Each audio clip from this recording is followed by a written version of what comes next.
So Trent C left a comment saying that we should dig more of those fertility pits, and so I really want some to put some in the swale here.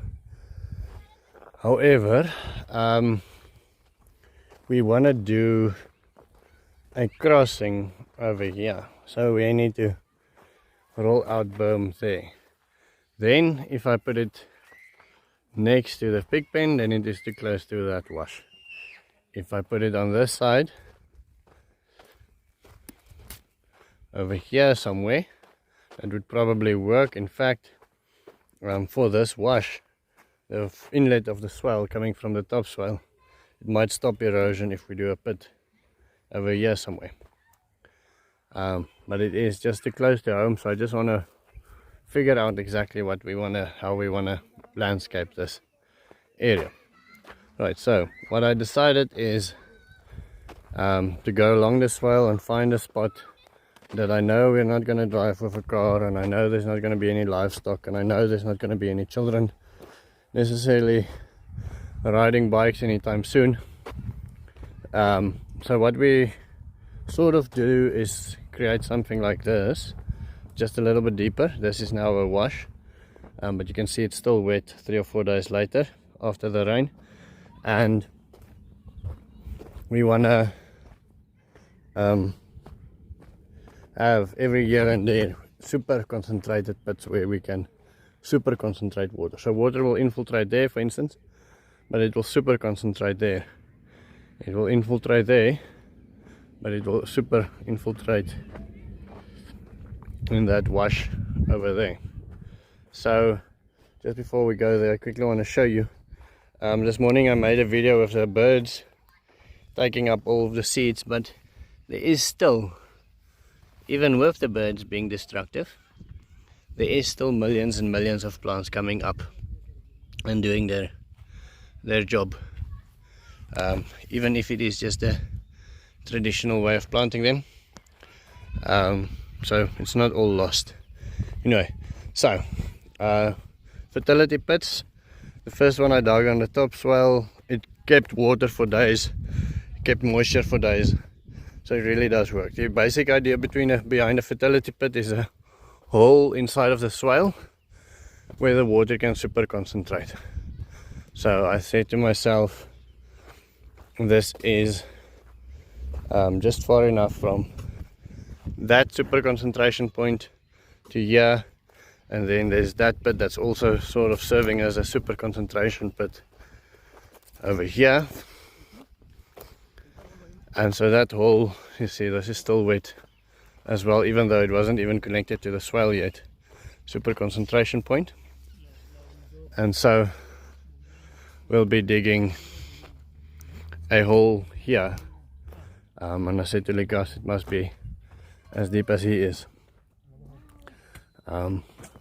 Then he jokingly asked whether they are digging the hole because I don't have money for salaries tomorrow. So apparently that happened in the past in Namibia, where the people have the workers dig a hole and then he doesn't just pay the salaries, he just have them go to sleep in the hole. So no, I assured him I do have money for salaries tomorrow. They can dig the hole with peace, they don't have to fear. So the strangest things happened. I came home from work, was reading volume 2, sent to me all the way from America, and then the strangest thing happened. Let me show you quickly. It started raining. Now it's just after 6 o'clock I think, and it is raining. There was no clouds in the sky, sun is shining clearly, and still the rain is falling like crazy. So I mean, check, the sun is shining and it's raining. It is raining, it is pouring. Amazing. Okay, so Brendan McKay also asked us to buy new uniforms for Moremi and Emmanuel. Emmanuel, show us the new uniform. And so he got new uniform. I also then used Brendan's money to buy Moremi and Hendrik new uniform. Moremi, show me the new uniform. So Moremi, and where's Hendrik? Hendrik's still coming. Hendrik is still coming, okay. And so Hendrik is still coming, and then we are cutting lucerne again this morning. So today and tomorrow should be dry. The lucerne is quite long, so we are drying this on this plastic sheet quickly. So we just bring it, cut it with a bucket, and then come and dry it over there. I'll show you quickly how we spread it. And just spread it, and it's amazing in this heat how fast it dries. By this afternoon it will already feel dry to the touch. It will feel like old sticks, and by tomorrow it will be completely dry. We can then put it in bags without the fear of it having mold on it, getting mold on it. Putting it on bags and then using it for the chickens, using it for the horses. If we had sheep, we could have used it for the sheep. Use it basically everywhere. I want to show you as well, we got a little bit of rain yesterday, only a couple of drops, but it does make the veld completely moist. You can see what happens is, because it's then moist in the afternoon and there's moisture in the air, that then draws, it's as if the plants draws moisture from the air, and you can get condensation. Normally condensation is a foreign concept for us. We have very, very low air moisture. My kids are very surprised often when there's moisture on the outside of a ice cold glass, for instance. Anyway, Mekon asked me to have somebody gather seeds. Now, the seeds, I'm not sure when they should be considered ready. Should we start harvesting these ones and dry them out? Should we wait a little bit? When is the right time to harvest grass seeds? Obviously you don't want them to be falling off the plants, but you also don't want to harvest them when they're still too young. So you see this one, for instance, this one.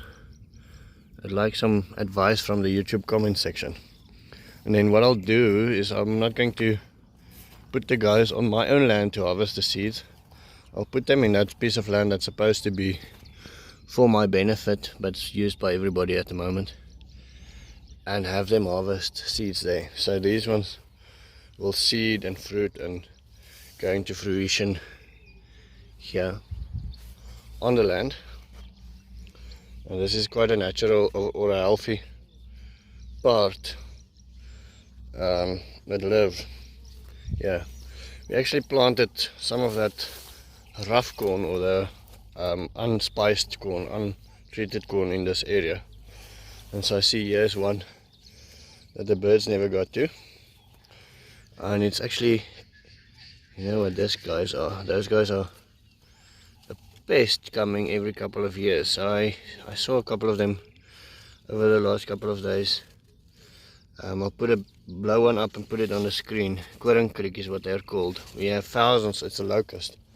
Millions of them popping up every couple of years. So this might be the beginning of a pandemic. I don't know, pandemic's probably not the right word. Plague. Beginning of a plague. Any case, yeah, so advice on grass seeds, I think, would be a great thing if you can give that to me. I'm not sure whether you remember, but we did a Christmas market just before, basically in December, and we bought a lot of trees from a lady. So this car living here now is basically them. They did and came and called me and said they want to come and do the tour. So I spent some time walking around with them, and I have a renewed passion now to go back home and start water harvesting. I also gave them some money to buy some more fruit trees from them, and I gave them some of my seed stock, and I gave them some trees that I grew that they really want. So it's a nice thing to share with other people wanting to do the same things.